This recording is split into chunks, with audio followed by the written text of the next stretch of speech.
We would like to apologize for the slight delay in our Kapihan ng Bayan sa UP. So we would like to say good morning to all and welcome you to our Zoom participants and FB Live viewers to our second eKAPIHAN. This is the second Kapihan that we are doing online as part of the new normal.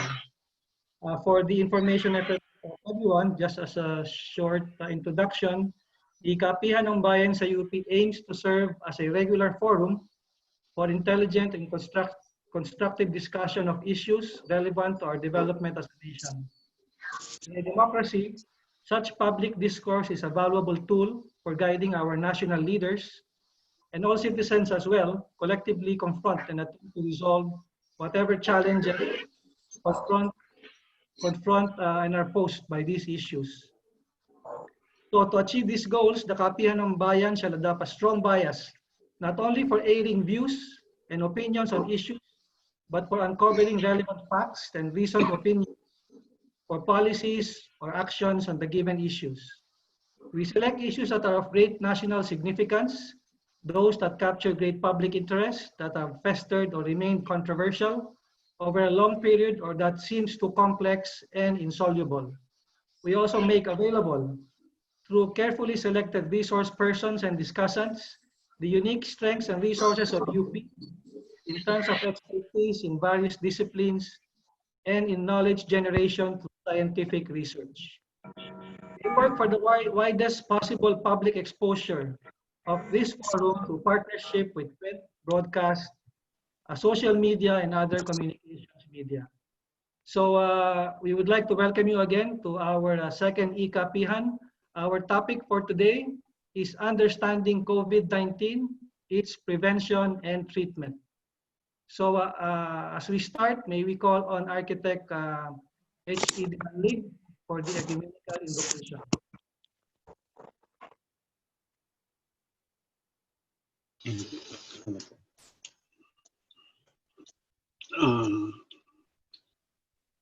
Let us put ourselves in the presence of the Lord. Thank you, Lord, for everything you've done for us. Forgive us all our transgressions, create in us a clean heart and the right spirit. Renew our minds, heal us from the hurts of the past. Cover us with your holy mantle, as well as our families, friends, and colleagues. Give us your dreams and help us succeed in all our endeavors and those of the UPAA, this eKAPIHAN, and our guest speaker, Dr. Jerry Abenes. Lord, bless and protect everyone that seeks you, needs you, and believes in you. Amen.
May we call on Engineer Romy Nones for the welcome remarks, please?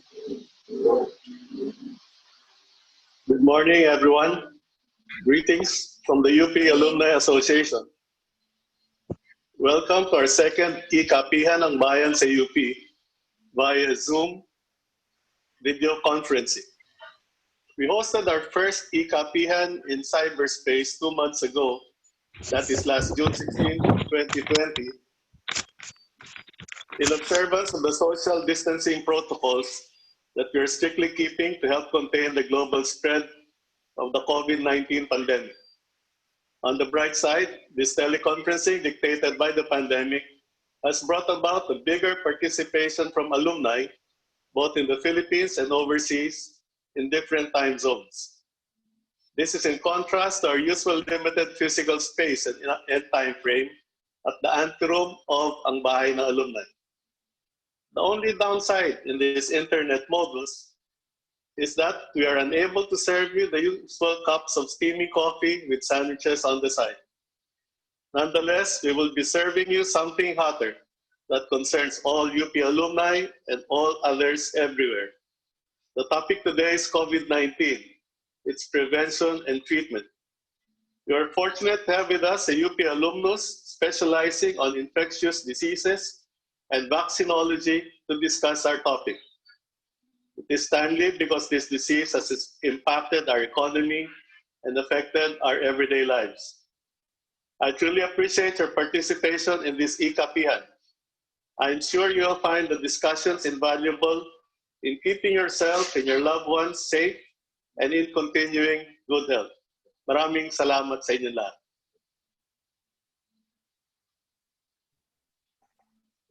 Thank you, Vice President Romy. May we now call on our director, Butch Madalang, to introduce to us our esteemed guest speaker.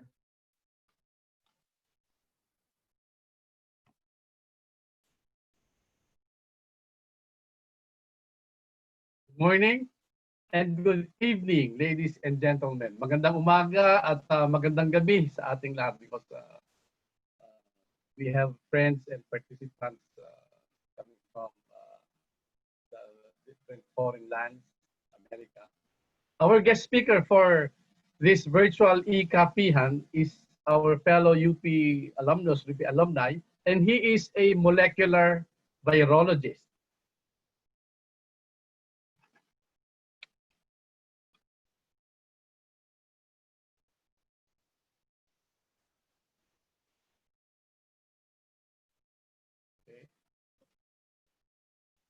He was a postdoctoral scientist at the University of California, San Francisco, a research fellow, Department of Microbiology and Immunology at the Stanford University School of Medicine, a PhD, Hokkaido University Graduate School of Veterinary Medicine, Sapporo, Japan, a master's in veterinary science at the Hokkaido University Graduate School of Veterinary Medicine in Japan, a doctor of veterinary medicine, University of the Philippines, Quezon City.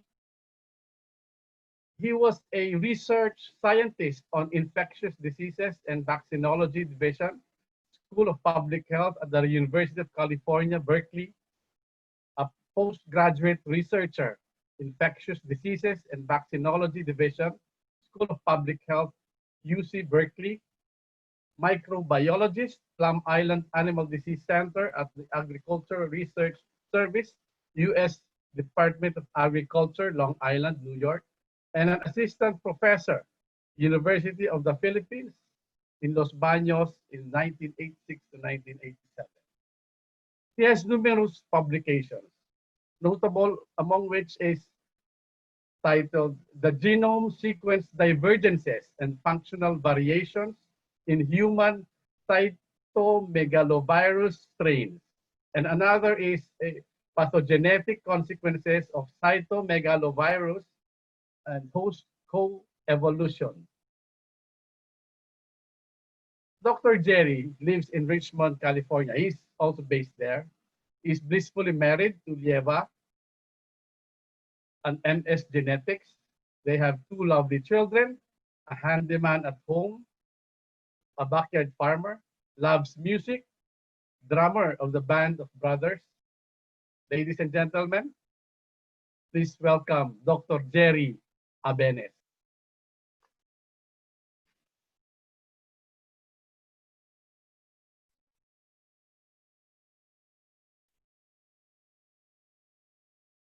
Share share screen. Yes.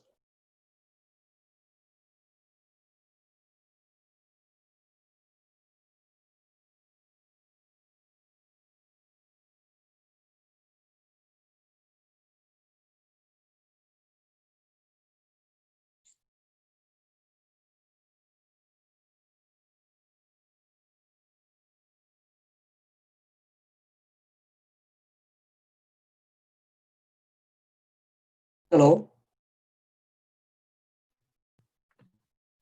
Magandang umaga po sa inyong lahat. Good evening Morning, from Paul. California. Am I on? Yes, sir. Yes, Oh. sir. Go ahead, please. Okay. It is a pleasure to be here today, and I want to thank the board members of the UP Alumni Association for making this possible. Thank you, Director Rene Madarang, for that introduction. That really shows how good a fraternity brother you are. Before I start with my talk, I'd like to say something about why this talk needed to happen. It is now fully evident that we have a runaway pandemic in our hands, a pandemic that the world has not seen in 100 years, a pandemic that has outplayed us every step of the way so far. The stakes are high in almost all aspects of our lives. Unfortunately, while this pandemic has brought hearts and minds together, it has also become an abundant fodder for the rumor mill, spawning all streams of biases ranging from conspiracy theories, alternative truths, pseudo-scientific concepts, anti-vaccination prejudices, and the like. As the frenzy of messaging compete for our eyes and ears, truth and clarity are falling victims to the information overload. And confusion is emerging as the victor by default. So in my mind, there is a challenge to be met. We need to understand the workings of this disease because, as many of us have learned very well, way back in our freshman year in UP, Math 101, basic algebra, you cannot solve a problem that you don't understand.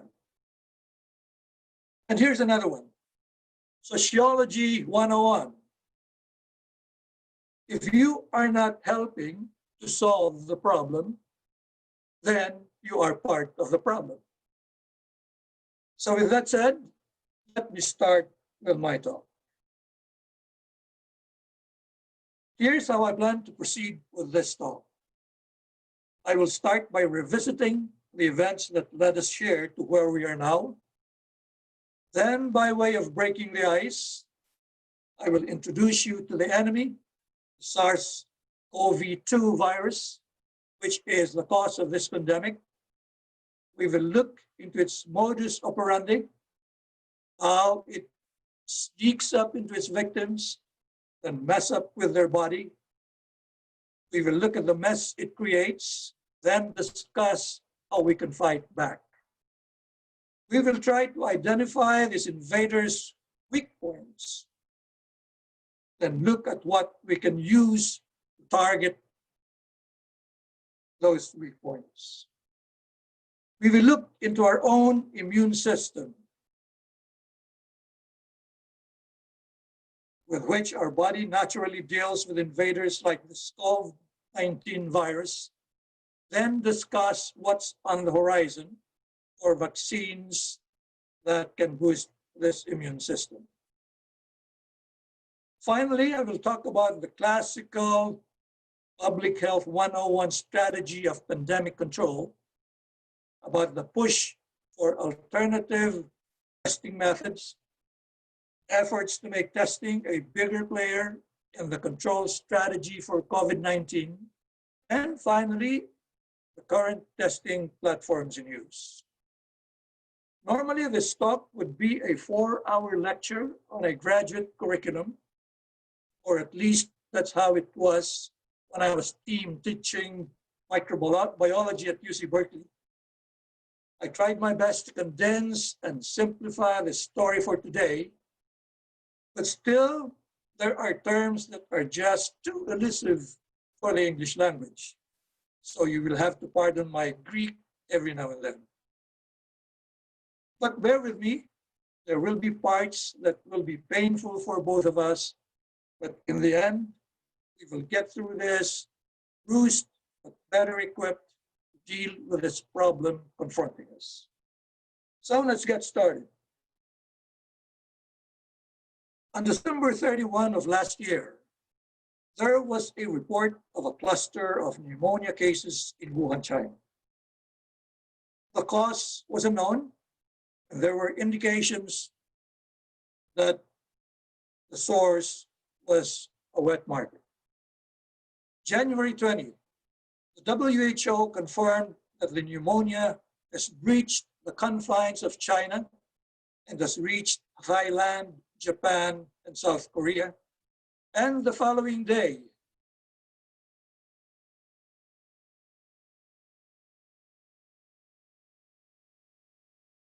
January 21, the US announces its first case in Washington State. January 30, the WHO announced the outbreak as a global health emergency. That's also the same day that the Philippines reported its first case on a Chinese national confined in San Lazaro Hospital. In the interim,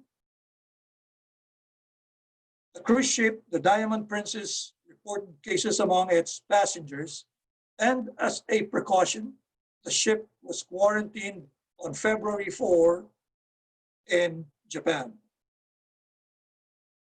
On February 7, the Chinese doctor Li Wenliang was first reported the pneumonia cases in Wuhan, violation of Chinese protocols, dies of the disease. February 11, WHO announces the name of the new disease as COVID-19, an acronym for Coronavirus Disease 2019. February 24, Italy becomes the worst hit country in Europe. February 28, the new disease comes to Latin America through Brazil. February 29, the first death from the disease is reported in the US. March 6, global cases hit 100,000. March 11, amidst tremendous pressure from the international community, the WHO declares the outbreak a pandemic as the charts hit 118,000 cases in 110 countries and territories around the world. On March 30, researchers who study Earth's movement report a drop in vibrations in the Earth's crust due probably to human activities being shut down. And the rest is history. Let me add a footnote of sorts here that sometime in June, Spain put out a statement that testing of archived specimens in their sewage in Barcelona showed the presence of the virus as early as March 2019.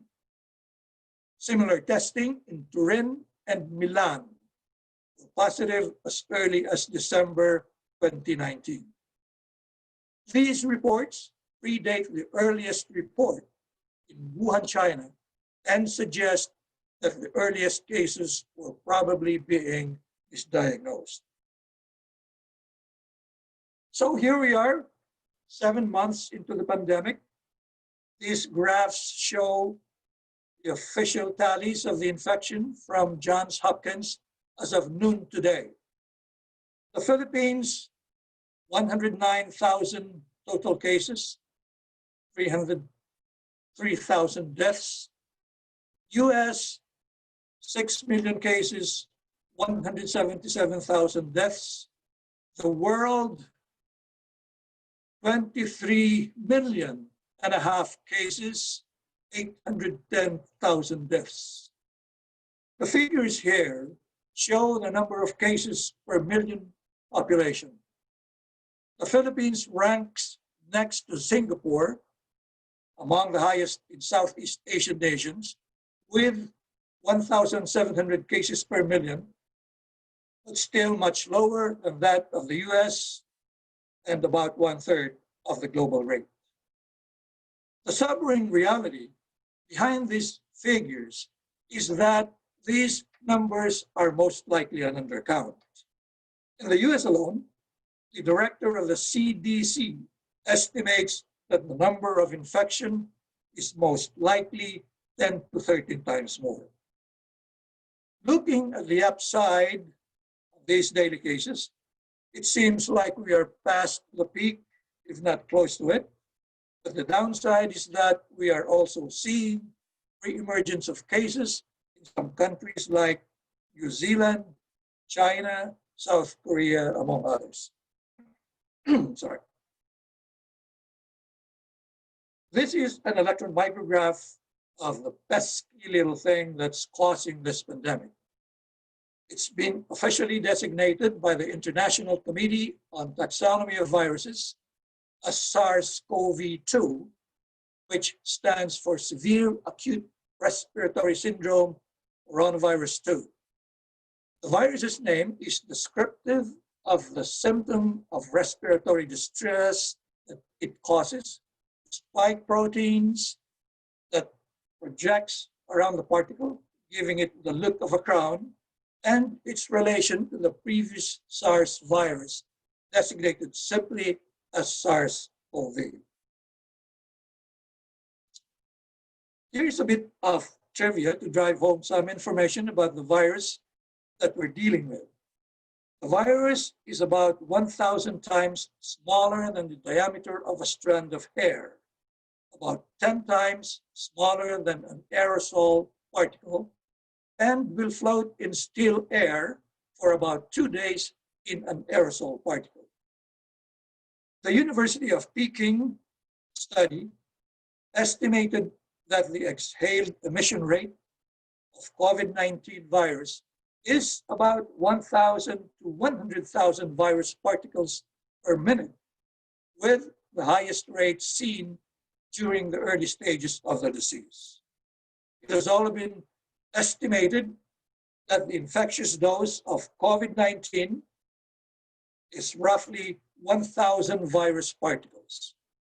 Taken all together, this means that being in close proximity to someone with COVID-19 for just 5 minutes exposes you to at least 5 times the amount of virus that can make you sick. So it's almost fascinating how such a minuscule virus particle can exact so much trouble to all of humanity. How does it manage to cause such mayhem? In the next series of slides, we will look at the virus's modus operandi.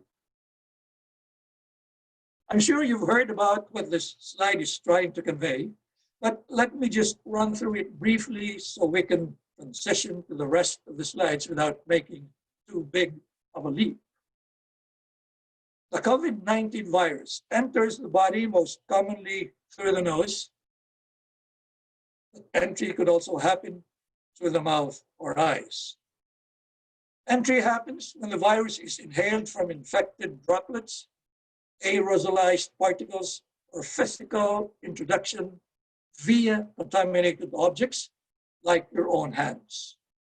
Robust replication occurs in the pharynx, possibly in the nasal cavity as well, in the first couple of days following viral entry.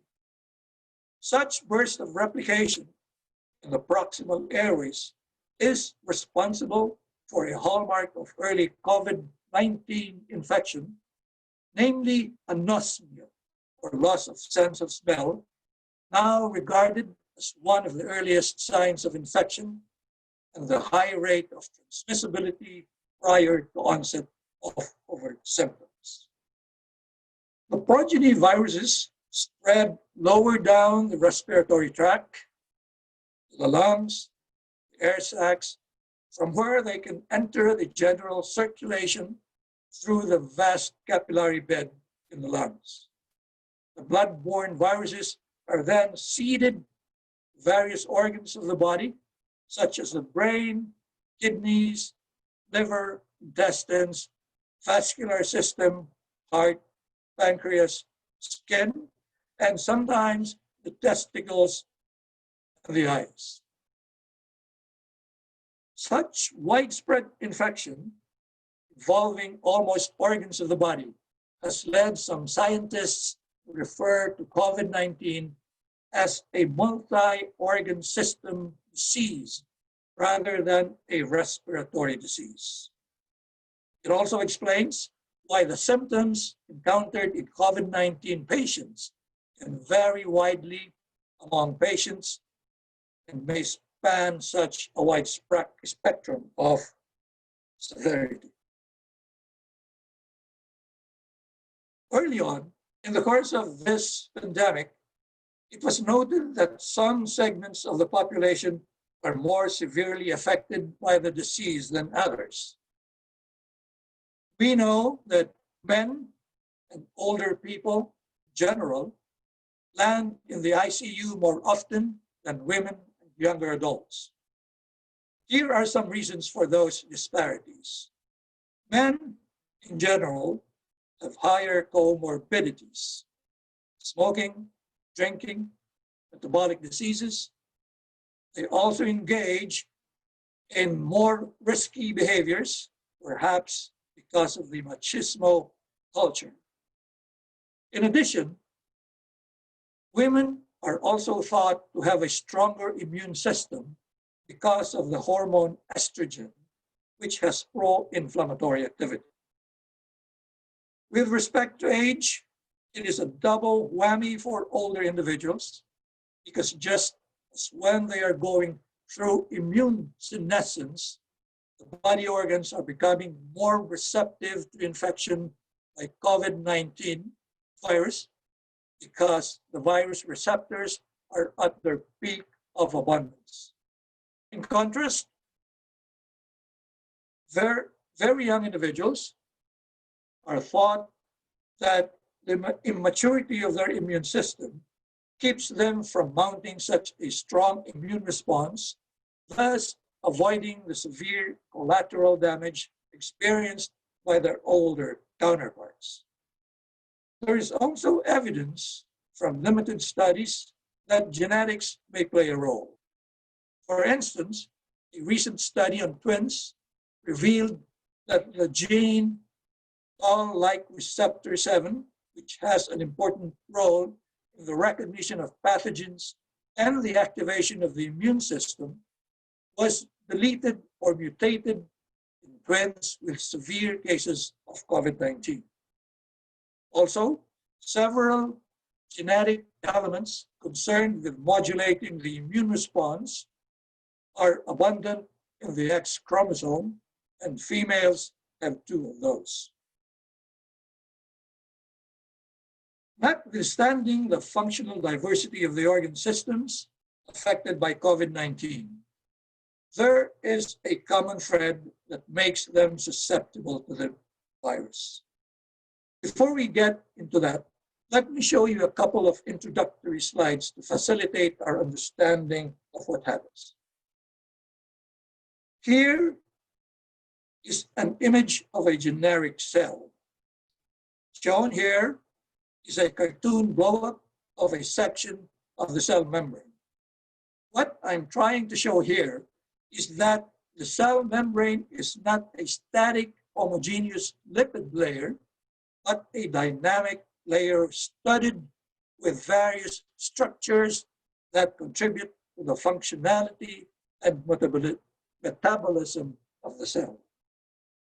Pay attention to these two structures labeled ACE2 and GMP-RSS2, as these structures are critical in COVID-19 infection and will be mentioned repeatedly throughout our discussion. This slide illustrates the structure of the COVID-19 virus. The cartoon insert here shows some of the major viral components: the envelope protein, the M protein, the viral RNA genome, and highlighted in yellow is the spike protein, and blown up here to underscore its importance in our discussion today. The figure below here shows a rendition of the predicted structure of the spike protein based on its amino acid sequence. The functional parts are color-coded. The gray area is this S2 subunit, which is the domain that spans the viral envelope.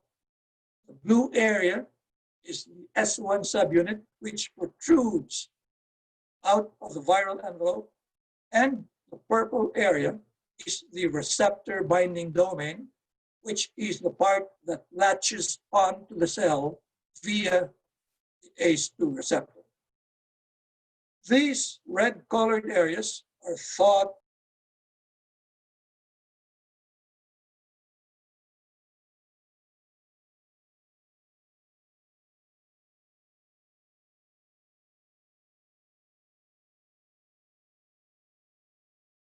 sabihin, wala hindi ba kami nakakuha. Okay, sir, okay, sir. Sige, sabihin niyo, sir. Ay, naka-mute siya. Dr. Abenes. Hello? Hello? Hello? Can you hear me? Yes, sir. Go ahead, sir. You were on mute for a while. Go ahead, sir. Okay. The red-colored areas are thought to be the sites that enzyme proteases target to cleave the spike protein into S1 and S2 subunits and activate the fusion function that enables the fusion of the viral envelope with the cell membrane, allowing viral entry into the cell. We should look at this process more closely in the next slides. I'm frozen. I'm sorry, it's okay.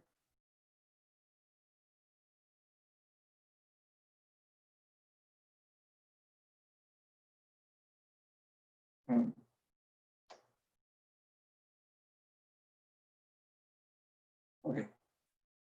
So imagine, if you will, looking through a powerful microscope and watching the interaction between COVID-19 virus particles and cells that are permissive to infection. You would see viruses bumping randomly in the cells. Then, invariably, the virus spike protein finds its cognate ACE2 receptor and docks. The following slide will show what happens next. The virus docks onto the cell by attaching to its cognate ACE2 receptor via the receptor binding domain on the spike protein. The spike protein is then activated by cleavage into its subunits S1 and S2 by the protease GMP-RSS2 and or another enzyme.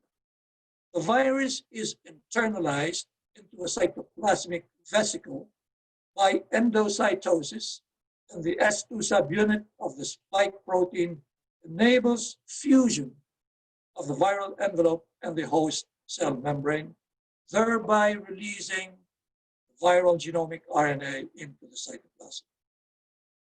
The single-strand COVID-19 RNA genome has a positive polarity.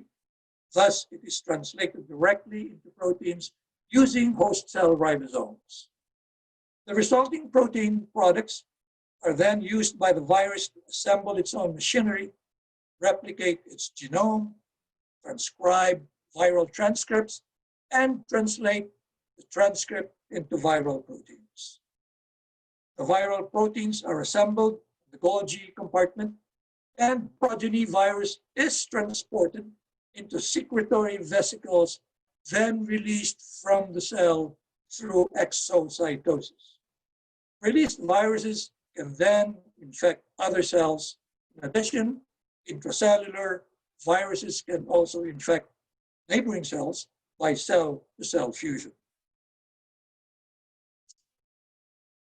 The initial cases of COVID-19 in Wuhan, China, were reported as severe respiratory illness. CT scans of affected lungs were described then as presenting a ground glass appearance, which was regarded as one of the diagnostic signs of COVID-19. As the disease spread across continents, clinicians have started noticing signs and outcomes that were quite unusual for what was supposed to be a respiratory illness. This prompted medical experts, scientists, and data miners to investigate, and this is what we know so far based on published results.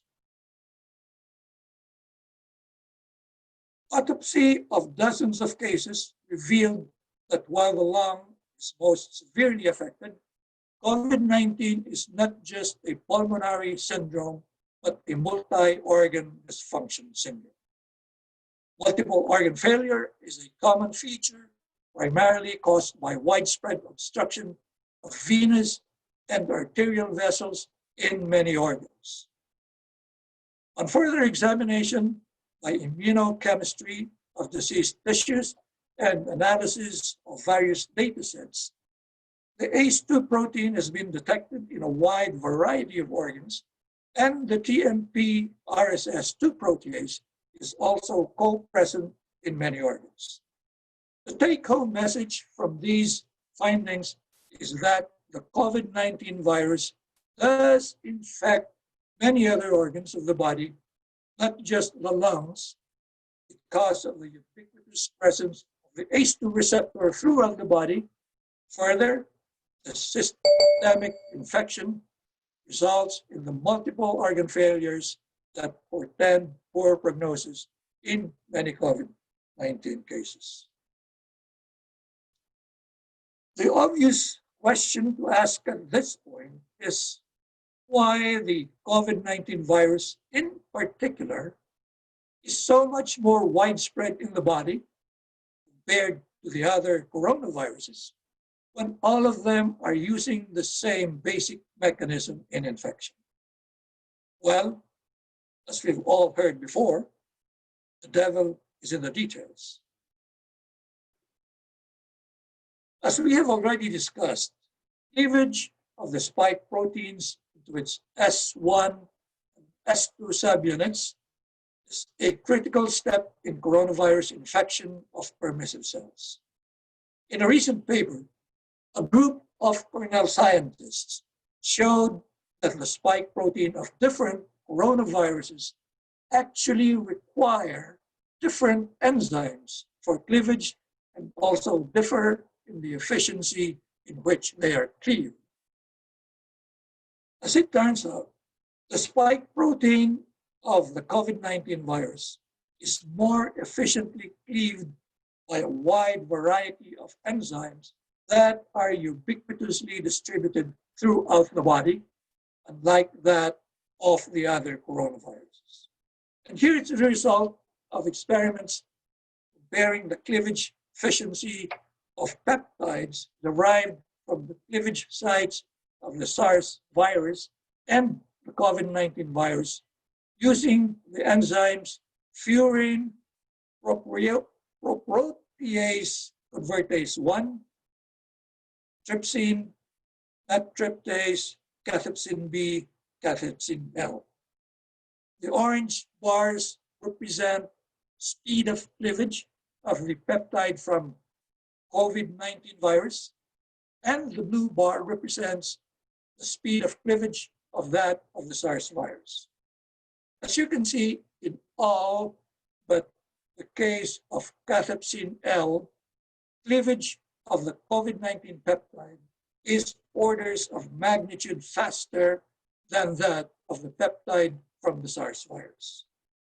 Based on these findings, it was postulated that the widespread variety of enzymes capable of efficiently cleaving the spike protein of the COVID-19 virus may explain the capability of the COVID-19 virus to cause systemic infection. Looking deeper into why the COVID-19 spike protein is more efficiently cleaved than the spike protein of other coronaviruses, scientists compared the amino acid sequence of the spike protein of the SARS virus and the COVID-19 virus. What they found was that, similar to the case of the hemagglutinin protein of the flu virus, the cleavage site of the spike protein of the COVID-19 virus has a series of basic amino acids that lend the site to efficient cleavage by proteases that are ubiquitously distributed throughout the body. More recently, in a related development, a paper appeared in the journal ACS Nano describing the discovery of a positively charged area close to the cleavage site of the spike protein. Speculating that this positively charged area may be strengthening the spike protein's interaction with the negatively charged ACE2 receptor, the scientists used negatively charged synthetic molecules to bind the area, and they found that this interaction blocked the virus from attaching to host cells. All these results point to the critical importance of the cleavage site on the spike protein for infection and the titillating possibility that this may be the proverbial Achilles heel of the COVID-19 virus.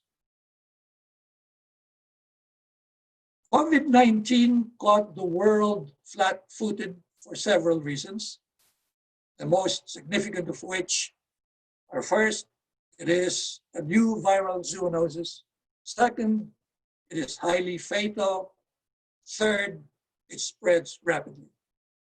Obviously, because the world has not seen this disease before, we do not have drugs for it, nor do we have a vaccine. It takes upwards of 10 years to develop a new drug and bring it to the market. It takes just as long, or even longer, to develop a vaccine. To make matters worse, this is a disease that we know nothing about, so we are learning as we move along. Fortunately, if I can say so, this disease came at a time of technological explosion in medical research. Genome analytics, proteomics, interactome mapping, material sciences, bioinformatics, among others, are reaching new heights of relevance in drug discovery. Aided by such tools, science is circumventing the obstacle of time by looking at repurposing existing drugs that have already received FDA approval or are way ahead in the testing pipeline to see if they can be of use for COVID-19 treatment. Shown here in this slide are the high-value targets that scientists are focusing on in attacking COVID-19. The marked areas in red: the spike protein, the enzyme TMP, RRS2, polyprotein cleavage step, viral replication, the endosome, the RNA replication step, are thought to be most amenable for disruption, and so they are in the crosshairs. Indeed, many drugs that impact these targets may already exist, or some may have already been approved, albeit for other indications. There's now a lot of labs looking into repurposing of old drugs for COVID-19. They are screening tens, even hundreds of thousands of compounds, various databases, and churning out an unprecedented number of candidates for potential COVID-19 treatment. Here's the result from one such labs based at UPenn. After screening more than 3,000 compounds, the group came up with 23 that are validated to have antiviral activity, 3 of them already approved. Here's a screenshot of partial results from another laboratory.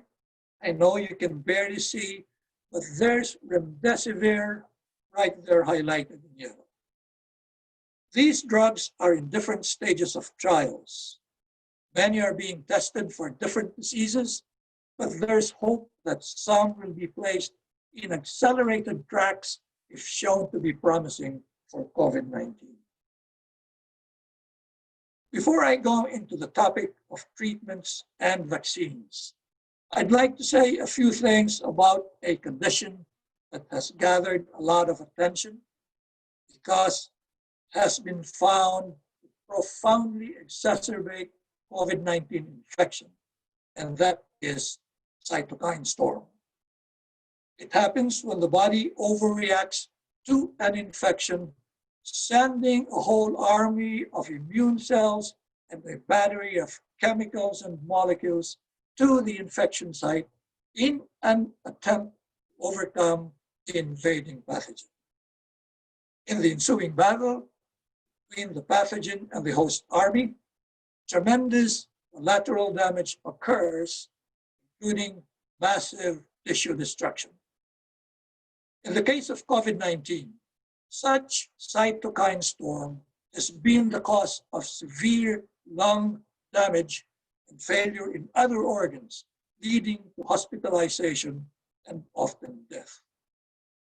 There is now a massive knowledge base on the genesis of cytokine storm, with many of the major players identified. This has led to the discovery of drugs called immunomodulators that mitigate the condition and save countless of patients from death or the ICU.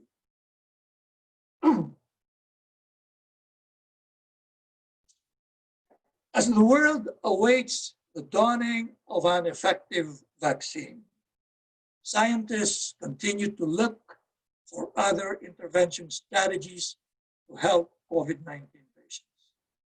In the meantime, many clinicians are turning to alternative drugs intuitively, using them off-label based on an anecdotal evidence or their known mechanism of action. Some of these drugs target the virus, others target the symptoms, some are already in the market for other diseases, others carry emergency use approvals, still others are just entering the testing pipeline. In the next couple of slides, I've listed down some of these drugs. A word of caution before that. Don't try any of these drugs on your own without the supervision of a physician, because some of them may endanger your life. One group of drugs being used off-label for COVID-19 is called immunomodulators. These are drugs that impact the immune response. Some, like tocilizumab and cetuximab, down-modulate the production of chemicals called interleukins, notably interleukin-6, known to be a major player in the promotion of cytokine storm. Anakinra is another drug, targets IL-1, and is indicated for rheumatoid arthritis. Some cytokines are also being used, among them interleukin-2, which promotes the expansion, activation of regulatory T cells from precursor cells instead of them becoming cytotoxic T cells. Interferon alpha, which stimulates both macrophages and NK cells to elicit an antiviral response, and interferon beta inhaled directly into the lungs, which is reported to cut the odds of developing severe disease by as much as 79%. Corticosteroids, most famously dexamethasone, are also drugs known for their anti-inflammatory and immunosuppressive activities. A cautionary word, though, regarding the use in COVID-19 patients is coming from the Albert Einstein School of Medicine, where it was found that there's only a narrow window where corticosteroid use is beneficial based on the patient's C-reactive protein level. Severely infected patients were shown to benefit from corticosteroid use, but those only mildly infected would be put at a greater risk. A recent entry into this group of immunomodulators are the cannabinoids, substances that are present in the cannabis plant. In one recent Israeli study, the anti-inflammatory activity of cannabinoids was found to be twice as potent as that of dexamethasone. In the absence of a vaccine, there is also a crescendo of interest in using antibodies for both prevention and treatment of COVID-19 infection. On the polyclonal antibody side, human convalescent plasma just received, as of today, I think, an emergency use authorization from the US FDA. Other trends that are hot at the moment are polyclonal antibody production from transgenic animals like cows that can produce twice as much antibodies per volume of blood as humans, production of so-called nanobodies from camelid animals like llamas and alpacas. These are antibodies only a quarter the size of regular antibodies, so they can access crypts and folds within a protein and bind to hidden critical sites. There is also the production of plantibodies or antibodies in plants, particularly tobacco. On the monoclonal antibody sector, production is shifting from humanized and chimeric to pure human, and generation is now being done by isolating specific B cells that are secreting the desired antibody and immortalizing them through transformation with the Epstein-Barr virus or some other means. These immortalized B cells produce the desired antibody in huge fermentation vats and could remain doing so for as long as the conditions are kept right for their viability. There is also now a growing trend to produce synthetic molecules to combat viruses, including COVID-19. Perhaps the most popular of these right now is remdesivir, a prodrug that interferes with viral replication and is approved for COVID-19 therapy in some Asian and European countries. Most recently, scientists at UC San Francisco developed synthetic antibody molecules modeled after the camelid nanobodies we mentioned earlier, but even smaller, about a tenth the size of a regular antibody molecule. Called aeronavs, these tiny antibodies bind tightly to the spike protein, preventing them from docking onto the ACE2 receptor. Another development in this sector is, as we have mentioned earlier, the synthesis of charged molecules that bind tightly to a critical site very close to the cleavage site of the spike protein of the COVID-19 virus, thereby blocking virus docking onto the cognate ACE2 receptor. In a recent paper out of the University of Chicago School of Molecular Engineering, scientists there screened old drugs for repurposing and identified an old drug, epsilon, that is used irreversibly to bind to the protease MPRO of the COVID-19 virus. MPRO is a key coronavirus enzyme that facilitates the virus's ability to transcribe its RNA and replicate its genome within the host cell.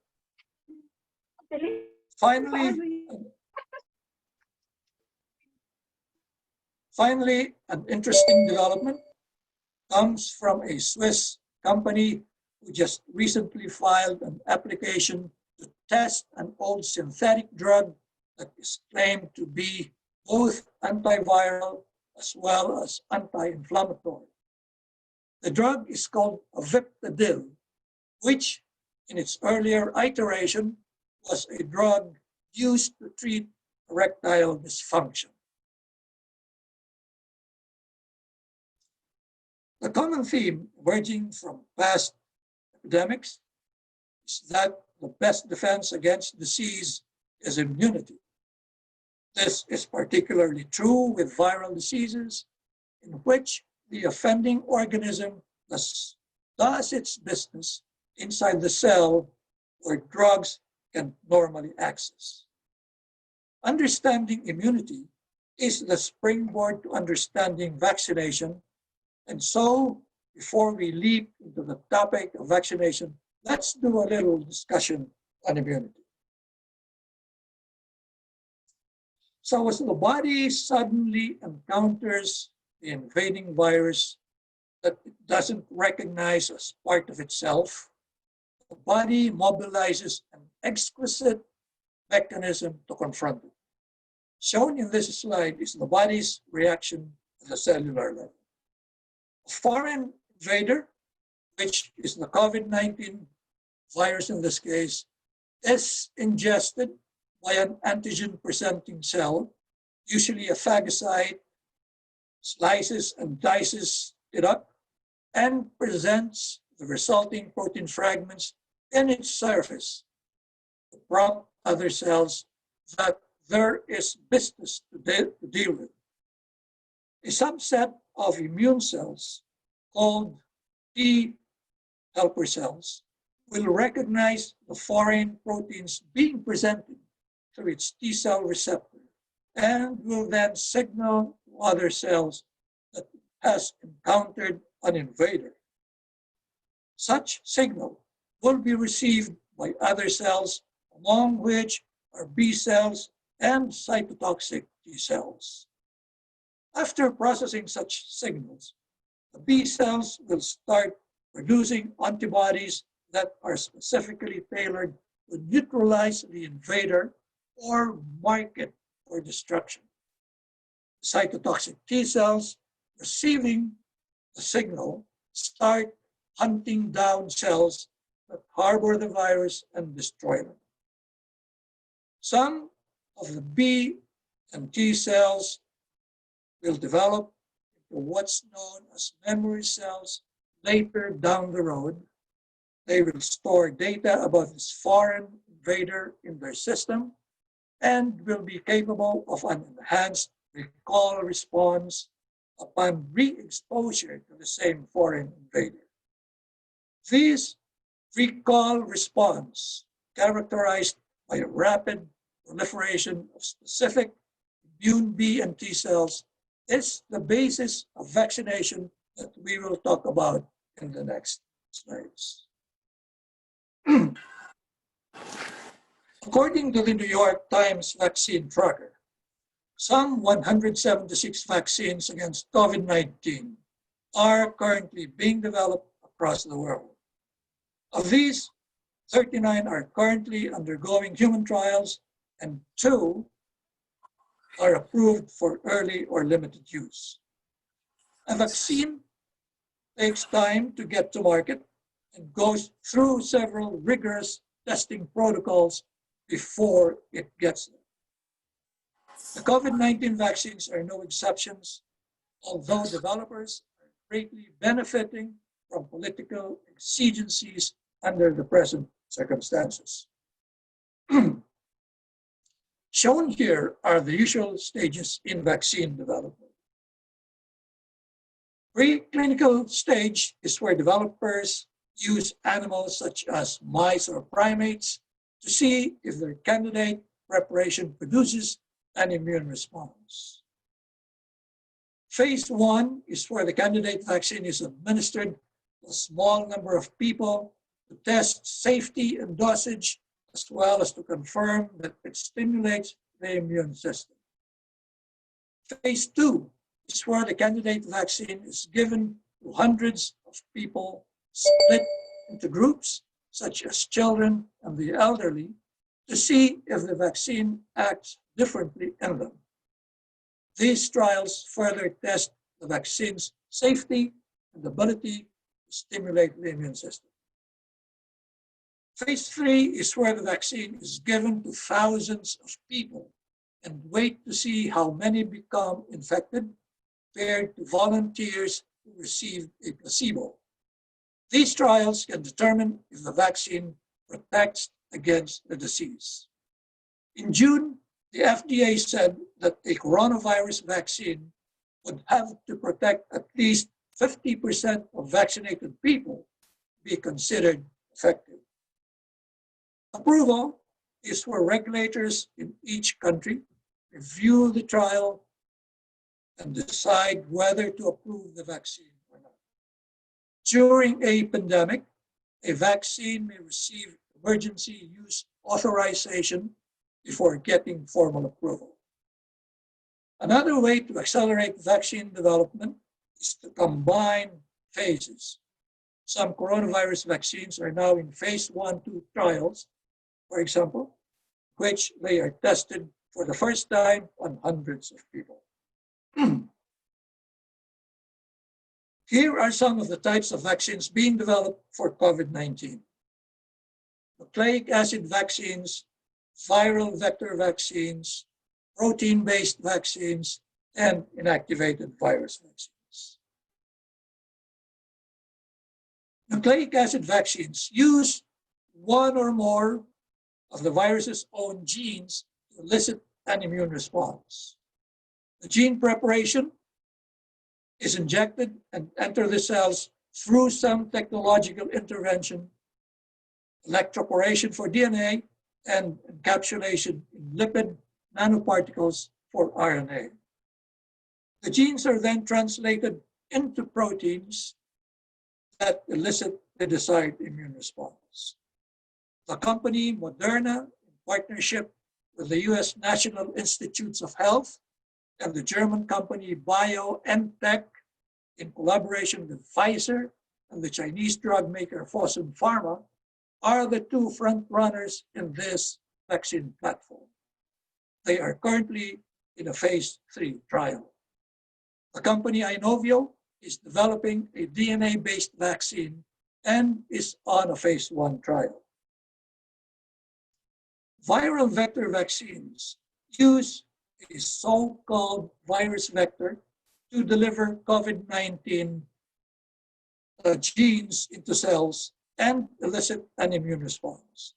The desired genes are cloned into the genome of the vector virus, usually an adenovirus that has been engineered so as not to replicate. Adenoviruses are preferred vectors because they are strongly immunogenic. The company AstraZeneca and the University of Oxford are using a chimpanzee adenovirus vector and is now in phase 2-3 trials. The Chinese company CanSino Biologics is using a human adenovirus strain, and their vaccine has been approved by the Chinese military as a special need drug. The disadvantage here of using the human strain of adenovirus is that a large portion of the human population have antibodies to adenovirus. Thus, the body can also mount an immune response against the vector and reduce the potency of the vaccine. Protein-based vaccines are made from purified proteins, the spike and the membrane proteins in the case of COVID-19. Proteins for vaccination are usually prepared with adjuvants. These are substances that promote a stronger immune response. The company Novavax uses this platform and is in phase 2 of trials. The Chinese company Anhui Zhifei Longkong, partnership with the Chinese Academy of Medical Sciences, is also using this platform and is in phase 2 of testing. Inactivated virus vaccines consist of intact virus particles that have been rendered uninfectious by chemical treatment, such as formaldehyde or heat. Wuhan Institute of Biological Products, the Chinese companies Sinopharm and Sinovac, are in phase 3 trials using this platform. Sinopharm just announced that its vaccine will be available in December. There is very little doubt that a vaccine will be available soon.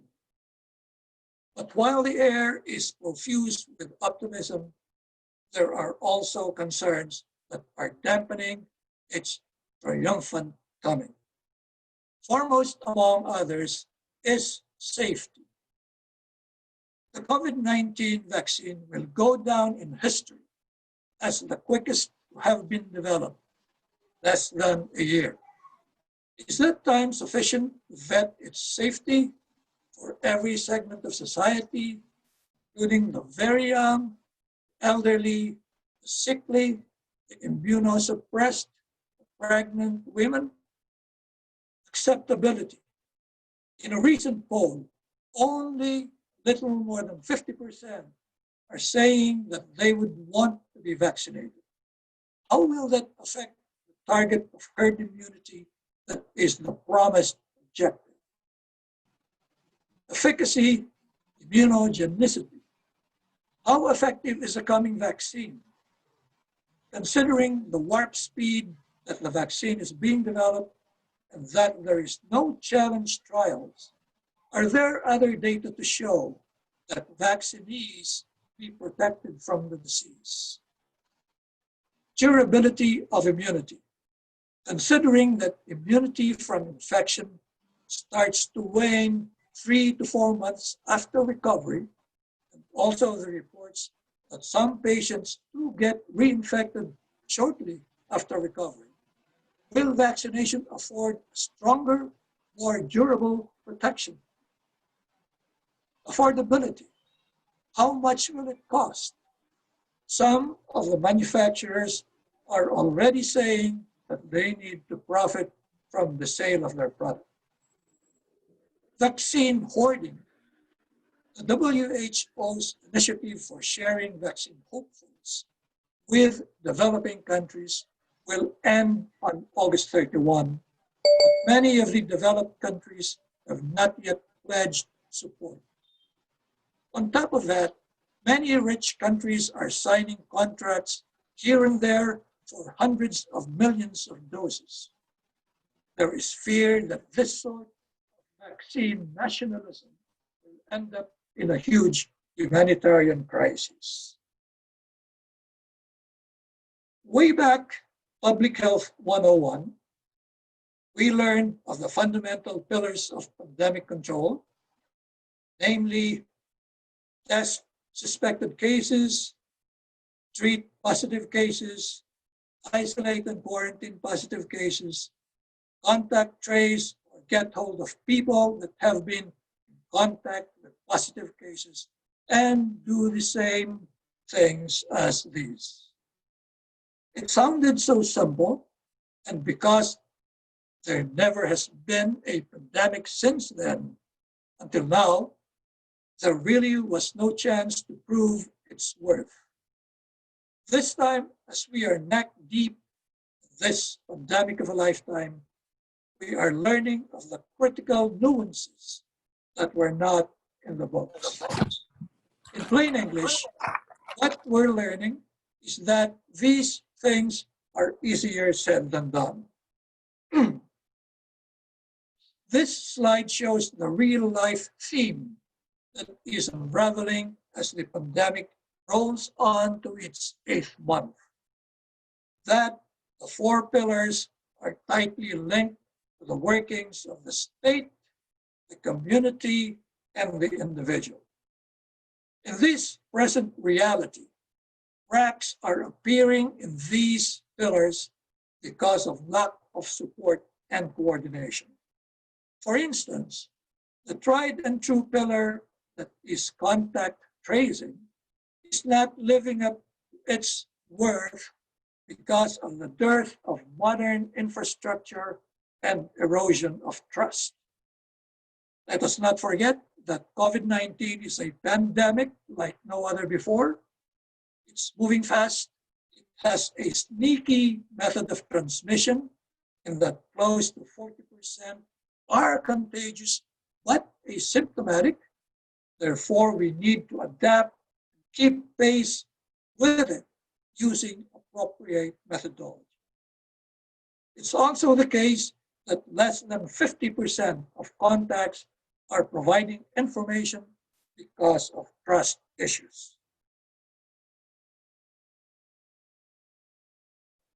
I have a friend who once said that this 4-pillar control strategy is just romanticizing the well-to-do segment of society.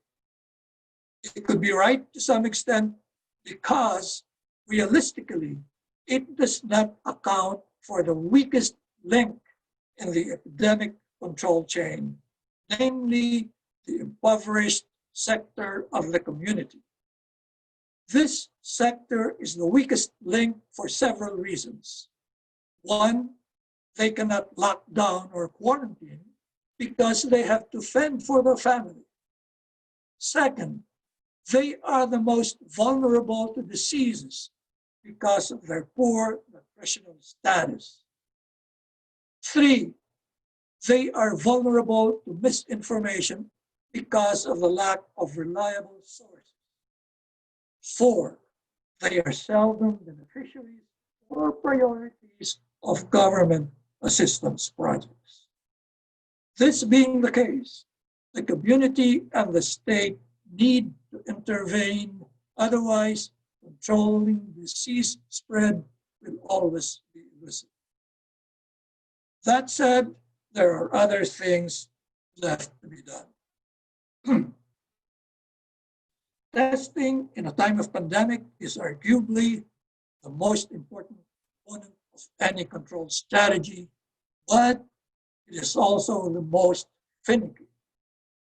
No community can formulate, recommend, or implement the right policies without the guidance of the right data. A recent Dutch study modeling the spread of pandemics conducted at the University of Utrecht shows that an effective testing strategy for controlling pandemics needs to do the following. 1, test as soon as symptoms appear. 2, quarantine, treat, and trace contacts as soon as positive results are obtained. 3, aim for tracing coverage of 100%. The study also found that testing is useless. I repeat, useless if results cannot be obtained within 5 days, because as time passes, it becomes very difficult to trace, treat, and or isolate or quarantine contacts. Relative to this, a simmering issue being debated right now in the US is whether it is worth to compromise the accuracy of current testing methods for speed, frequency, and convenience offered by alternative methods. The issue is being framed in the context that any strategy to contain COVID-19 is better served by frequent, fast, reasonably reliable testing, whereas most currently available COVID-19 tests are expensive, slow, invasive, and are supply chain limited.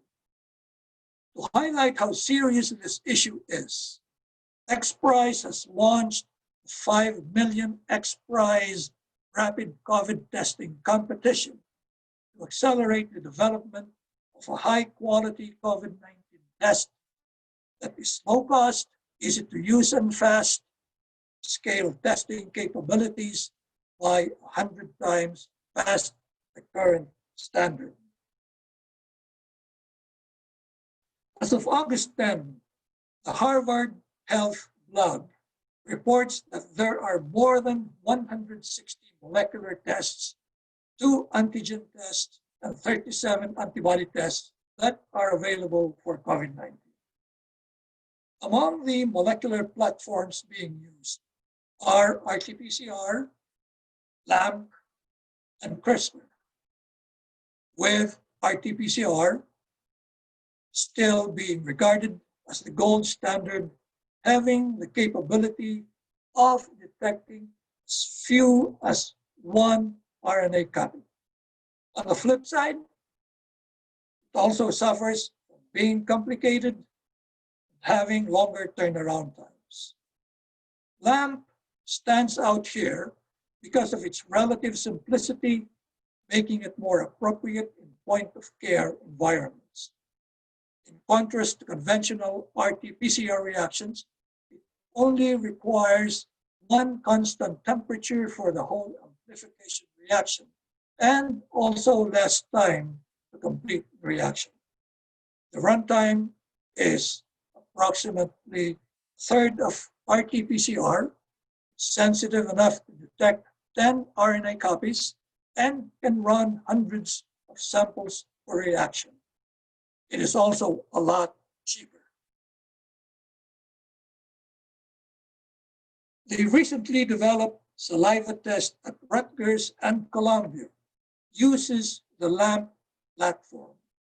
The Columbia test also uses colorimetric detection, similar to a pregnancy test, and will be available for home testing instead of requiring a point-of-care infrastructure. Antigen tests look for protein fragments from the virus using specific antibodies to detect them. Results can be read in minutes, but is not as accurate as the nucleic acid tests, and the rate of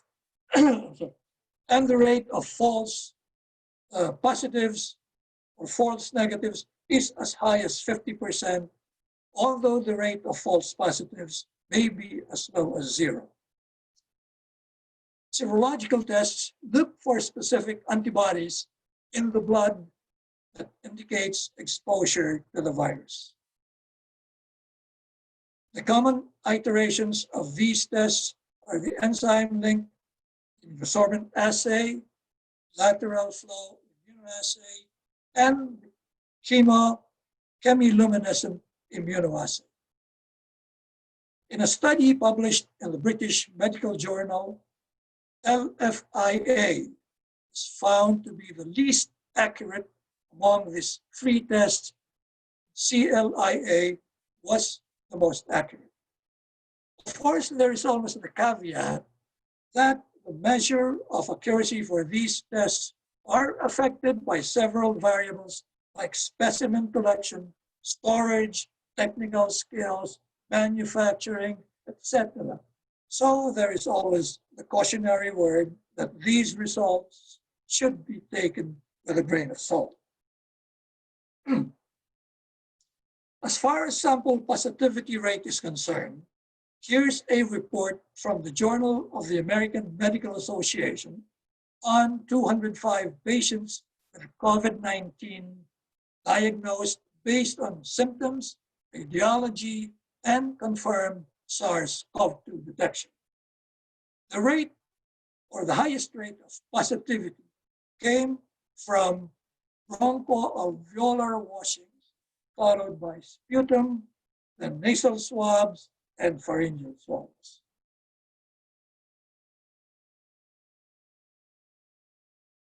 Before I end this talk, let's summarize the story that we heard today. We revisited the events of the COVID-19 pandemic timeline that led us to where we are now. We talked about some properties of the virus that account for its behavior, looked into how the virus infects the host, and how the disease develops and progresses. We identified the virus's weak points, talked about drugs currently in use, and the effort to fill the therapeutic vacuum by repurposing old drugs. We talked about immunity and the progress and issues on the vaccine front. And finally, we talked about classical four-pillar strategy of pandemic control and the nuances of its implementation. Clamor for alternative tests and the testing platforms that are currently in use.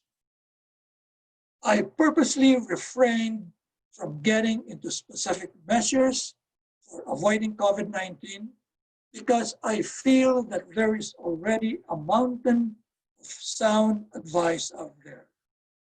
Moreover, my personal position in this issue is that it's not so much of the science and policies that's bogging down the control effort, but rather the implementation and compliance.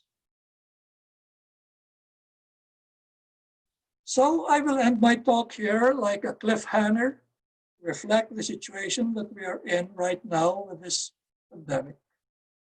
As COVID-19 continues to unravel, a lot of questions are being asked in the wake of recent developments. Here is a list of some of the most pressing concerns.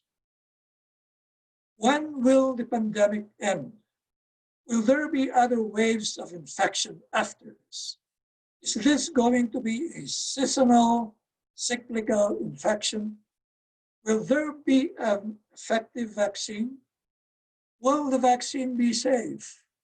Is herd immunity possible? And the list goes on and on and on. So I'll stop here, and rather than give you redundant, cycled, specific advice on how to protect yourself from this pandemic, I leave you with these parting words. Follow the science, follow what the health experts say. Thank you. Have a nice day.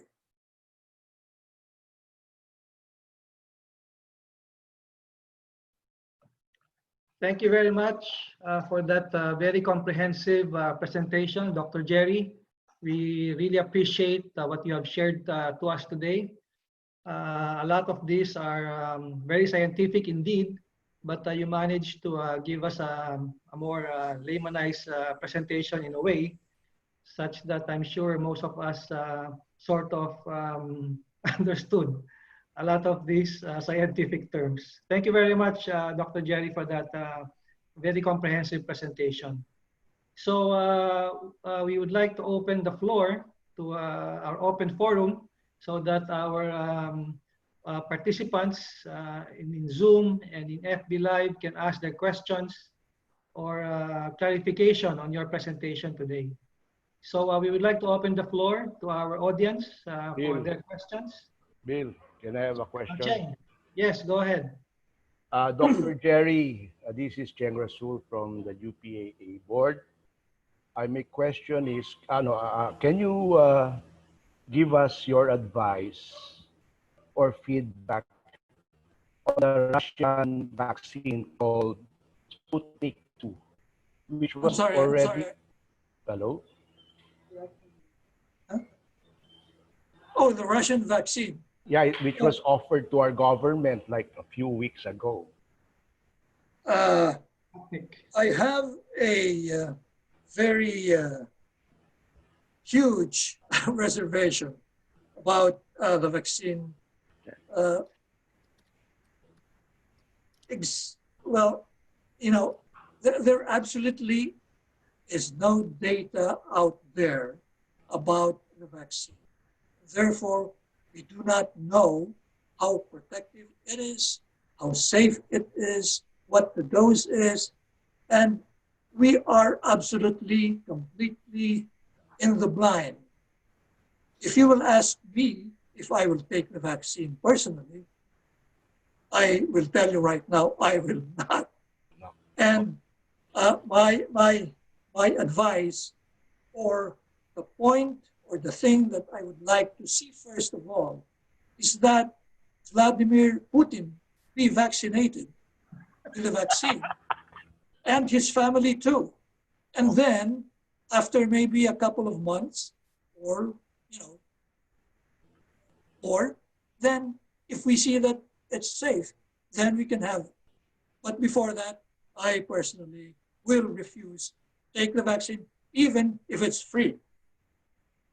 Thank you. As a follow-up to that, Dr. Cherry, I think the Russians donated some vaccines here for clinical trial, as part of the clinical trial. And it's being offered voluntarily by some LGUs, local government units here, for people to take it.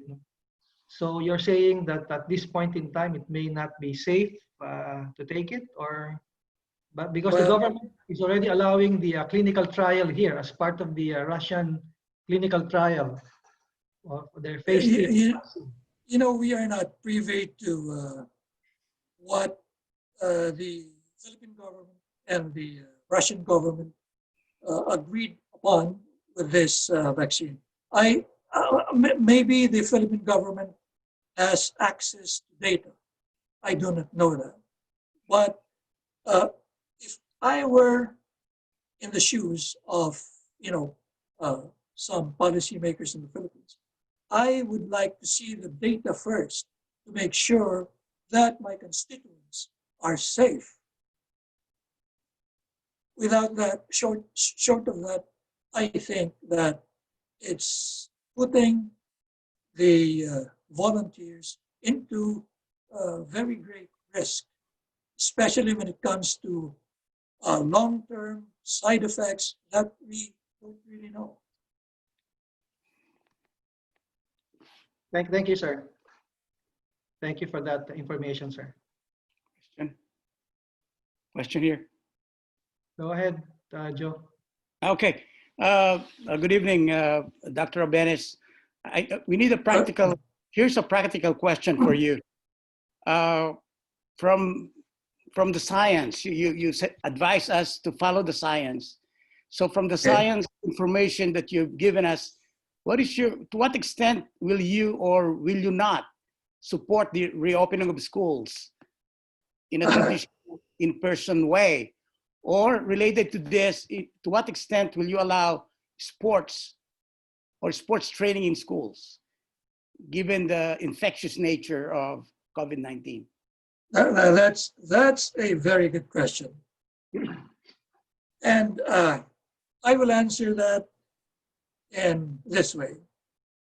If I have a son or a daughter who's supposed to go to school under these conditions, I will not allow it. especially in California, where I think the incidence is far from being flattened. There are a lot of new cases arising here and there.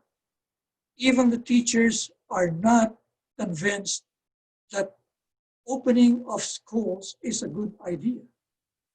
California is, I think, #1 right now among the states in the incidence of COVID-19 infection. Dr. Lalas, you being a professor in one university in California, if I may ask you, what is your position in this? I ask you the practical question because as a school board member, this is really the hot topic that the school districts are talking about. Are we allowing our students to go in person? So there's a lot of angles and we need some scientific information that you shared. I think if the strict science, like prevention strategies are implemented, which I think is very expensive, then we can open.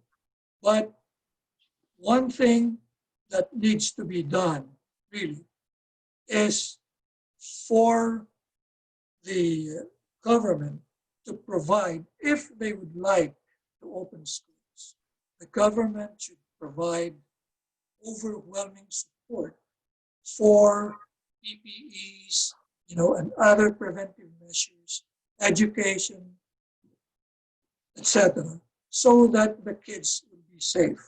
I think one of the overarching arguments why they say that kids can go back to school is that the kids are not as susceptible as older people to infection. Well, the news is this, that kids harbor as much viruses as adults, although they do not show the symptoms. And if they get the infection, they go home and spread it to the older people in their household. And that is going to be a big problem. Yeah, I think that's very helpful. Thank you. Thank you. Thank you for that, Dr. Lalas and Dr. Jerry. We're still open for additional questions from the audience.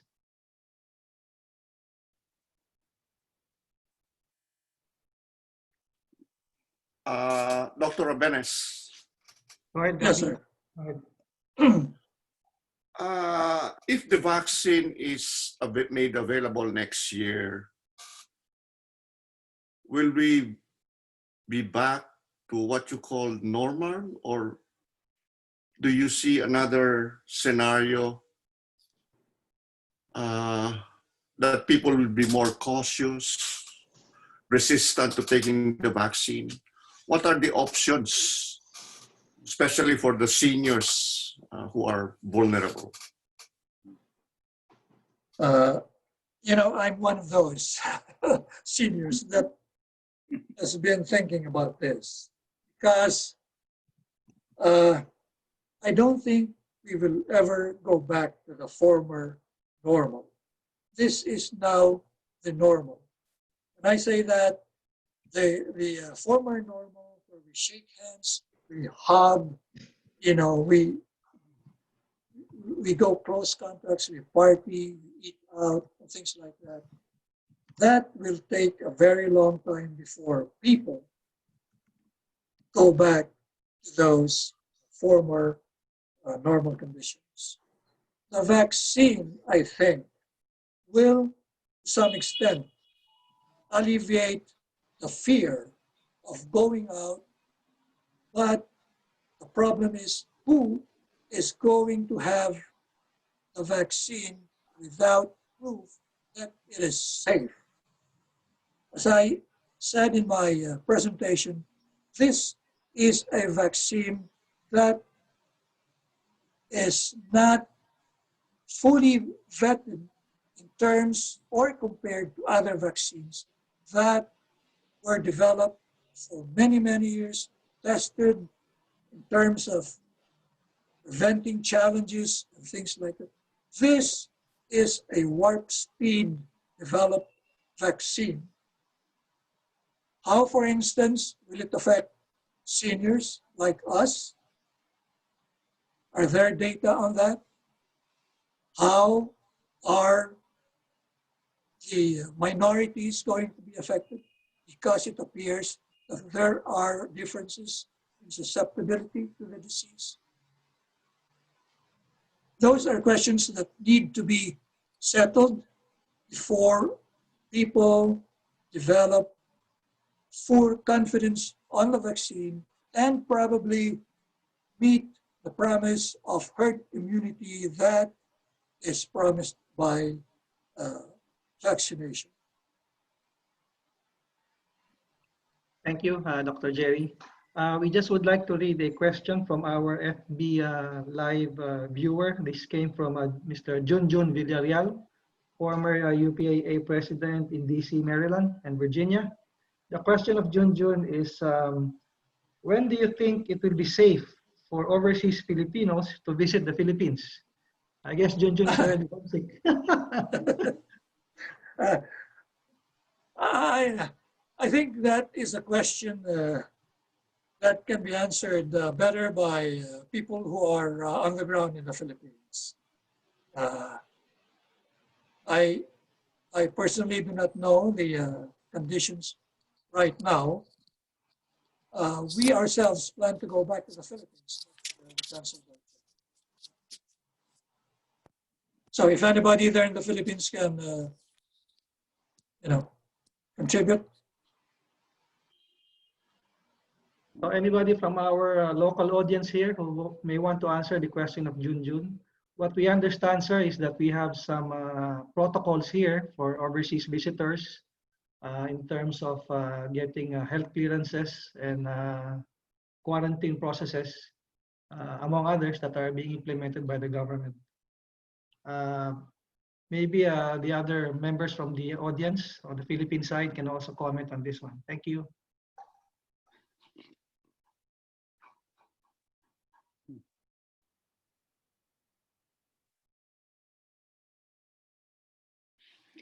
While waiting for that, Dr. Jerry, here's another question from our chat channel.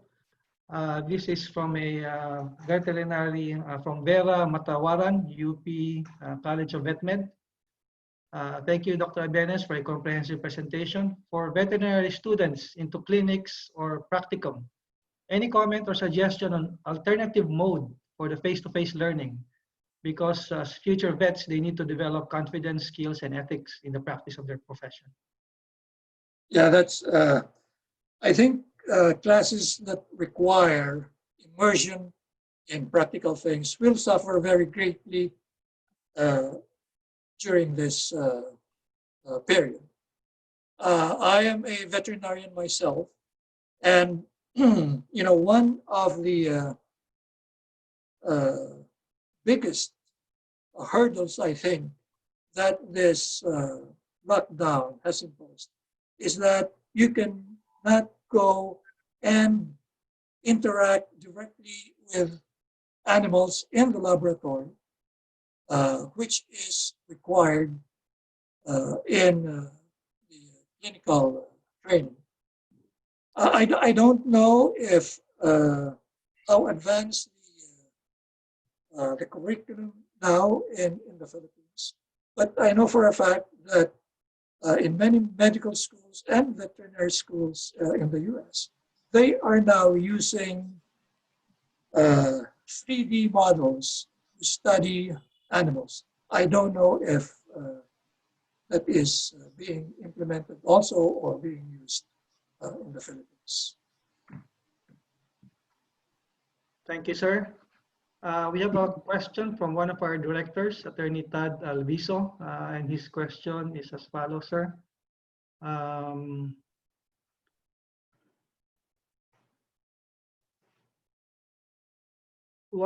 Could you comment on the approach Sweden has taken? I think this has something Oh, to do yes. with immunity, sir. Well, that is very interesting because puts herd immunity directly in focus. For those who are not, who do not know what Sweden has adopted, is that they refused to lock down completely, in contrast to other neighboring states. And what the outcome was, they have the highest mortality in the area, compared, for instance, to Norway, Denmark. But I think the flip side is that there is now news that they probably have achieved what's called herd immunity. And whether that is a good thing or a good trade-off for the massive morbidity, the number, the thousands of cases that were affected, and the big mortality rate, I really cannot comment. I think that the Swedish people themselves can, comment on that, or in favor or not in favor of that. But that was for me, that was a very daring experiment to undertake, because lives of people were at stake. Thank you, sir. We have a question from the head of the UP Philippine Genome Center, Dr. Cynthia Saloma. Welcome to this forum, ma'am. The question is, Dr. Jerry, do you feel frustrated that despite the very high level of science and advanced medical practice in the US, the rate of infection and death per million is high compared to other places with more limited resources? That's a very good political question, because my feeling is that the failure is messaging. I think that we got into this mess because there was not a unified messaging from the leadership of the country that the people can trust and can follow. From the start, there were conflicting messages. And unfortunately, that fed into certain segments of the society. And up to now, those things are being propagated. I am very frustrated because in spite of the so-called leadership of the United States in terms of technology, indeed, the US is number one in terms of cases and deaths. To me, that's very frustrating, especially because the leadership does not make efforts to amend what has been committed. The mistake is being perpetrated, and as of now, I think that the US is suffering most of the toll in terms of the pandemic. Thank you, sir. Dr. Saloma has a follow-up question on in terms of teaching classes, particularly in laboratory classes where learning is experiential and tactile. It's really challenging and problematic. Do you have any advice for lab teachers on how they should go about it under the new normal? Well, even here in Berkeley, I think that is the same problem that we are confronting, because most of the teaching is being done digitally. I just off the bat, I don't have any idea on how to substitute real experience learning under the circumstances right now. I'm sorry, Doctor, that this is a challenge that is really not being addressed urgently at the moment. Thank you, sir. Well, we have a question from our first Vice President, Ray Velasco. The question is, what is your assessment on the use of virgin coconut oil as a potential preventive cure for this COVID virus? Is it applied in the skin, or is that taken orally, or? Maybe both, sir. Maybe both. Applied in the skin and oral ingestion of virgin coconut oil, sir. I don't think there is any record on the efficacy of the treatment. And personally, I do not subscribe to using it.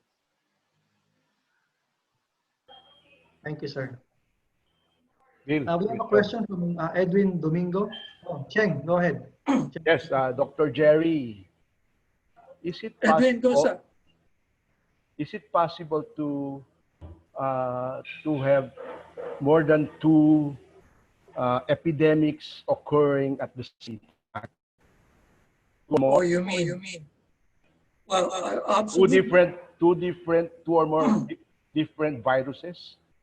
Is it possible? Well, absolutely. I think that's the current fear this coming winter, that this might explode, COVID-19, together with influenza. That is going to be a very good public health concern, because especially before development or marketing of the vaccine, if COVID-19 resurges together with influenza, then I think we have a big problem in our hands. Well, we hope that doesn't happen, sir. The next question is again part of possible cure for the virus. The question is from Sheila Maniego. The Philippines is far from developing any vaccine to fight this pandemic, but it has cannabis. How does it present to be a solution for us, Doctor? I don't think cannabis is legalized in the Philippines, from what I understand. But the potential of cannabis, I think, is real. And there have been a lot of studies looking into its anti-inflammatory effect. And this is on the molecular basis. There are studies, although they're not really sanctioned because of the position of the government here too in the US. International studies vouch for the anti-inflammatory effect of cannabis, especially one recent study in Israel, where they found that the specific component CBD, in contrast to THC, which is the psychoactive component, CBD is the medicinal component. When it is partnered with the terpenes, these are the aromatic compounds in the cannabis. They are really very effective, and their ability to suppress the immune response, especially what's called the cytokine storm, is even more than twice as potent as dexamethasone, which is, I think, a very good record. Thank you, sir. The next question is from Edwin Domingo. It has something to do with your comment on the reinfection occurring. We recently had a fatal case of Dr. Karen Abad Senen, a neonatologist and infectious disease expert who worked at PGH, who unfortunately succumbed to the disease after reacquiring it. She was diagnosed in June and was later on released and then reacquired the infection in July. And she succumbed to it the other day, doctor. So what is your comment on reinfection occurring for patients already infected? That, I think, is a very puzzling problem that science is now confronting. Just, I think, yesterday, there was a case in Hong Kong that was, what they say is the first authenticated case of reinfection. But what happened in Hong Kong was that the person or the individual was reinfected, but he did not come down with the disease. In other words, he was reinfected in the sense that the virus was re-isolated from him, although he did not show any symptom. The doctor that you were referring to that is a very unfortunate case, because if she has already been infected previously and has developed some kind of an immune response, the current conventional knowledge is that even if she did not develop what's called the antibody response, she should have developed the memory T-cell response, which cannot be measured, but is able to alleviate future or repeat infections. That is very unfortunate indeed. And science is very fuzzy on this right now. They do not know if that really happens.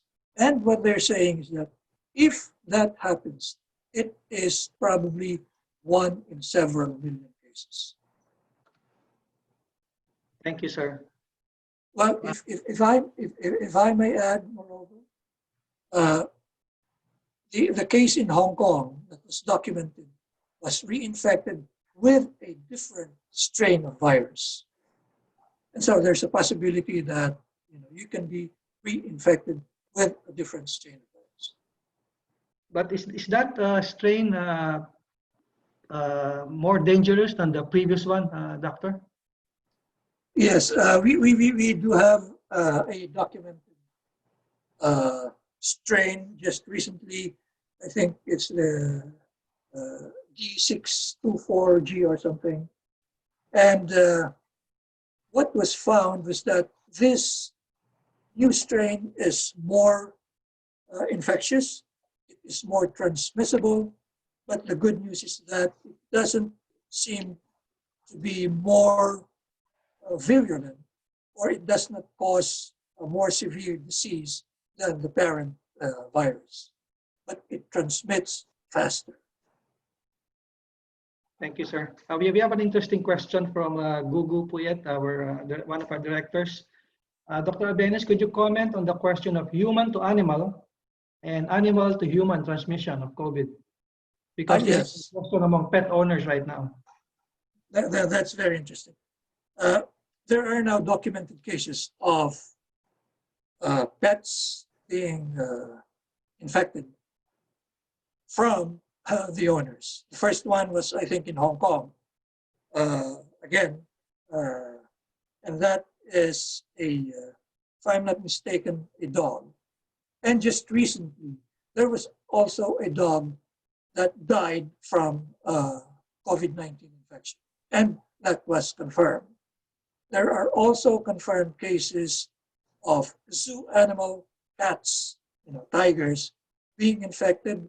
And there are also confirmed cases of minks in mink farms, not really in the wild, but there have been cases in Netherlands of minks being infected.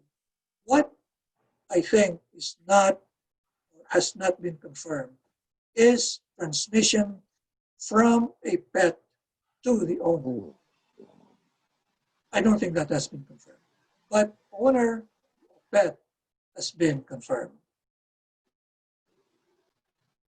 Thank you, sir. This one is from Oli Jumaos. Dr. Jerry, can you please comment on the following? How long would immunity be for recovered patients? That's the first question.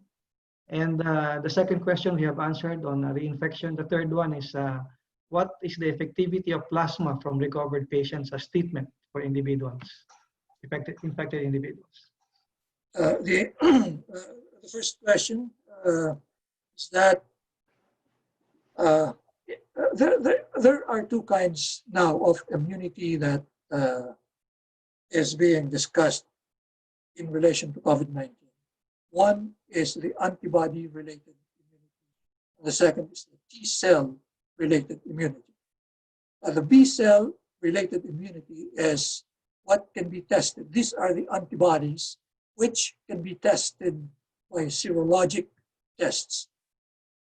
The current knowledge is that after infection, the antibody response wanes after 3 to 4 months, meaning to say it starts to decline. This is the antibody from the B cells. But the good news is that even when the antibody response has waned, apparently the T cell immunity remains. For how long, we do not know. And the other good news is that the T cell immunity appears to be present also in people who have been exposed to other coronaviruses besides COVID-19. For instance, the cold viruses that are caused by coronaviruses apparently has primed the T cell response of those infected. And so when they are infected with COVID-19, some of these people who have not been previously exposed to COVID-19 or who have not been vaccinated mount an immune response, which at first puzzled scientists, but now they know that this is because of the T cells, the memory T cells that have been elicited before by previous coronaviruses that are not even COVID-19. Thank you, sir. I think there's another question. The other question is the plasma, if it's effective in treating other infected individuals. This is also a very political question. As you know, the other day, the US FDA withdrew its authorization, emergency use authorization, and the following day it approved it. So I think the question on the plasma effectivity is very much affected by politics here in the United States. Now, if I may tell you about my veterinary experience regarding plasma treatment. Plasma treatment is used in veterinary medicine very extensively to treat, epidemics. Big cases of hog diseases like hog cholera. However, if I may add to that, these serum treatments in animals are hyperimmune, meaning to say that they are from animals who have been hyperimmunized repeatedly. And so they have enormous amounts of antibodies in their blood. Now, in the case of human plasma, these are people who were just infected once. We don't even know how much antibodies there or how much, how effective it will be. And you have to balance that with risks. Thank you, sir. We would like to end this open forum with this comment coming from Dr. Salaspe. I hope with this pandemic, the Philippines will be able to create more virology and pandemic research institutions, probably from UP, for medical research in the field of virology, vaccine development and treatment, and then more Philippine tie-up with their foreign counterparts, Moderna, Pfizer, BioNTech, and Oxford. So we'd like to thank the audience for a very lively and good discussion on the questions to Dr. Jerry, and we would like to also give our thanks to Dr. Jerry for answering all those questions. We really learned a lot from this interaction, sir. So thank you very much. So before we proceed with the program, we would just like to call on our Vice President, Romy Manes, for the presentation, talking to Dr. Jerry. Romy?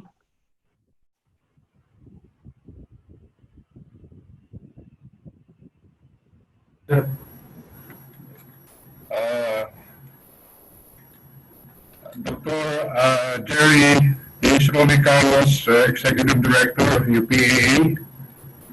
And in behalf of UPAA, we would like to thank you for your very, very enlightening presentation. And to show our appreciation, we would like to present to you this certificate of appreciation from the UPAA,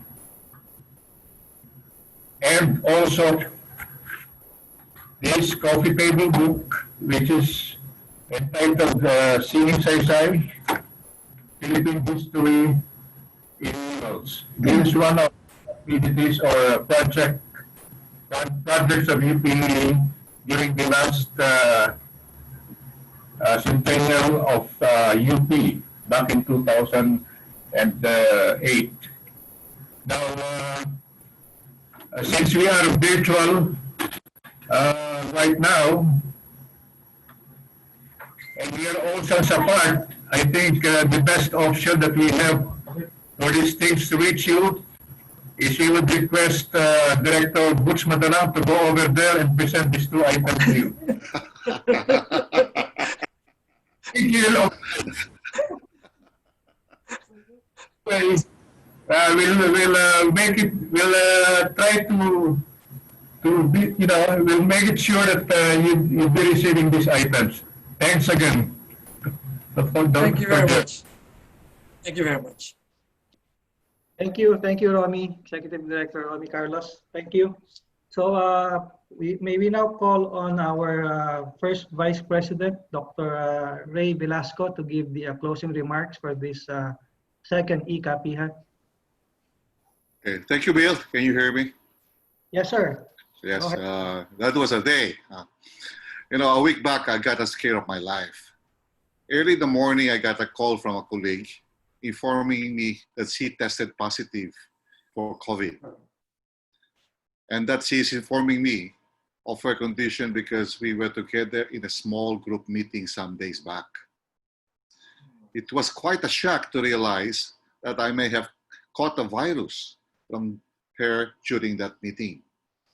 I was at a loss the whole morning with the thought of the possibility that I may have unknowingly infected my wife, my children, our young grandchild, who are all living with me in our house, and friends who I have interacted with since then. It was, however, a great relief that my COVID test turned out negative. Today, I'm certain we all can relate, as I have, to the presentation on COVID by our speaker today, Dr. Gerardo Abenes, who is a world-renowned expert on this subject matter. We are grateful for his sharing of expertise, his personal experience, and his war on this insidious, creeping virus into the lives of each one of us. There is much to know about COVID, and Dr. Abenes, an infectious disease and vaccinology scientist, provided us today with recent developments and progress in how to better manage the virus. So on behalf of the UPAA President, Attorney Reynaldo Lacerna, and UPAA directors representing the different UP campuses and colleges, I warmly thank you for finding time today to be with us. It is indeed reassuring to hear from Dr. Abenes that there is hope that humanity will survive this lingering COVID pandemic. The eKAPIHAN Forum is a venue organized by UPAA for alumni and friends to share experiences, thoughts, and lessons on matters that affect our lives as well as our beloved university. To date, UPAA has successfully organized several fora in the past, and today is our second webinar. It is with pleasure that we give credit to UPAA Director Attorney Rene Valdecantos and his team for tirelessly, despite COVID, organizing today's eKAPIHAN. UPAA Director Ramosito Puyat, an IT expert who provided the critical technical support to enable us to organize this webinar. Credit is also due, of course, to UPAA Executive Director Mr. Romy Carlos for organizing the needed clerical support. And lastly, to close today's event, allow me to thank, in behalf of UPAA, all of the participants for joining us today. UPAA would also like to recognize the support of our alumni and friends of UP who are from different parts of the country and are even outside the country. UPAA would also like to acknowledge the continuing support of various UP alumni chapter associations. And we look forward to meeting all of you once again in our next eKAPIHAN, which we will be scheduling sometime in the next few months. A pleasant day to all. Let us all keep the scholar ng bayan para sa bayan spirit alive in our hearts. Stay safe, everyone. And magandang araw po sa ating lahat. Thank you, Dr. Ray. Thank you for that nice closing remarks. So as we close, we would like everybody to please stand up for the singing of the UP Naming Mahal.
So that concludes our eKAPIHAN. We would like to thank everybody who participated.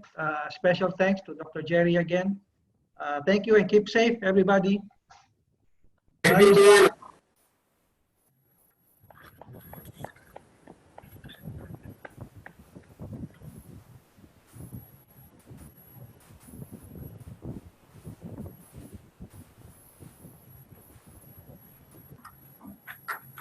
They need